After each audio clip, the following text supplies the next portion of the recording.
Here are 10 essential safety questions for a homeowner to ask a general contractor, along with the answers you should look for.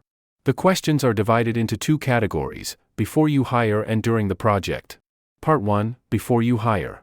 These questions are critical for vetting a contractor's legitimacy and ensuring you are financially protected from the start. 1. Are you licensed and insured? May I see a copy of your license and your certificate of insurance? Ideal answer: yes. Here is my state contractor's license number, which you can verify on the state's website. Here is also my certificate of insurance, COI. It shows I carry both general liability insurance in case I damage your property, and workers' compensation insurance, which covers any injuries to my employees or subcontractors on your property so you are not liable. Why it's a safety question: if an uninsured worker gets hurt, you could be held financially responsible for their medical bills. General liability protects you from damage they may cause to your or your neighbor's property. 2. Who will be pulling the required building permits, and how will inspections be handled? Ideal answer: we will handle 100% of the permitting process. We will submit the architectural plans to the city, pay the fees, post the permit on-site, and schedule all required inspections, like foundation, framing, electrical, and plumbing, with the city inspector.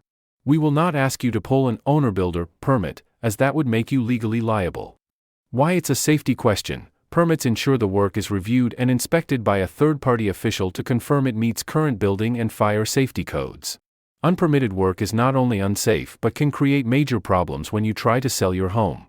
3. Do you screen your subcontractors? Are they also required to be insured? Ideal answer: yes. We have a network of trusted subcontractors we have worked with for years. We require every single one of them to provide us with their own proof of liability insurance and workers' compensation, and we keep those records on file. We don't hire unknown or uninsured subs to work in your home. Why it's a safety question: you need to know that everyone who steps foot on your property is insured, not just the general contractor's direct employees. 4. What is your company's safety program or plan? Ideal answer: we have a written safety plan that all our employees and subs must follow, which complies with OSHA standards. This includes requirements for personal protective equipment, PPE, like hard hats and safety glasses, regular safety meetings, and clear protocols for handling hazardous materials. Why it's a safety question: this question separates professionals from amateurs. A contractor with a formal safety plan is actively working to prevent accidents rather than just reacting to them. Part 2, During the project. These questions focus on the day-to-day logistics of keeping you, your family, and your home safe while work is underway. 5. How will you protect my family and home from construction dust and hazardous fumes? Ideal answer: we create a full containment system. This includes putting up plastic barriers, like a zip wall system, to seal off the work area. We cover all HVAC vents in the area to prevent dust from getting into your ductwork. We also use sticky mats at the entrance to the work zone to avoid tracking debris, and we can set up a negative air machine with a HEPA filter to vent dust directly to the outside. Why it's a safety question: construction dust can contain lead, asbestos, in older homes, and other harmful particles. Fumes from glues, stains, and paints can be toxic. Proper containment is a health issue, not just a cleanliness one. 6. What is your daily cleanup protocol? Ideal answer: our team cleans the job site every day before leaving. This isn't just a quick sweep.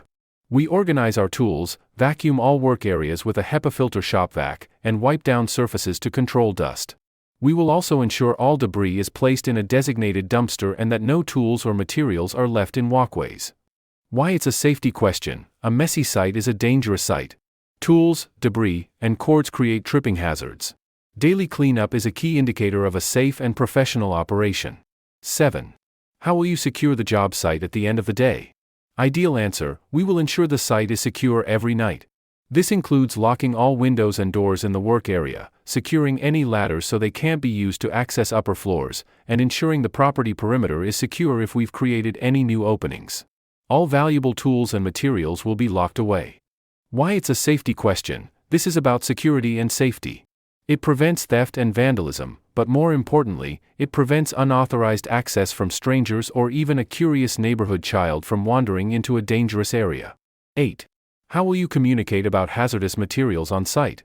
Ideal answer: we are required to maintain a hazard communication plan. For any chemicals we bring on site, like solvents, adhesives, or primers, We keep the safety data sheets, SDSs, in a binder that is accessible to everyone. These sheets explain what the chemicals are, the risks, and the proper first aid procedures. Why it's a safety question. This shows the contractor is professional and prepared. In the rare event of a chemical spill or accidental exposure, having this information immediately available is critical for emergency responders. 9. What is your emergency plan? What happens if someone gets hurt or there's a fire? Ideal answer: we have an emergency action plan posted on site. It includes the site address, the location of the first aid kit and fire extinguishers, and the emergency contact numbers for our project supervisor and 911. In case of an injury, our foreman is trained in first aid and will be the point person to call for help. In case of a fire, all workers know to evacuate immediately to a predetermined assembly point. Why it's a safety question. A clear, established plan ensures that in the panic of an emergency, no time is wasted. Everyone on site knows their role, where to go, and who to call. 10. How will you protect the rest of my property from damage? Ideal answer: we take protecting your home very seriously. We will lay down temporary floor protection, like ram board, in all high-traffic areas outside the work zone. We'll protect corners and door jambs that are at risk. Any furniture that can't be moved will be covered securely with plastic. Why it's a safety question. While this sounds like a financial question, it's also about safety. A damaged floor can become a trip hazard. A contractor who is careless with your property is likely careless with their safety procedures as well. And thanks for watching. If you enjoyed the video, let us know by hitting the thumbs up button or letting us know in the comment area.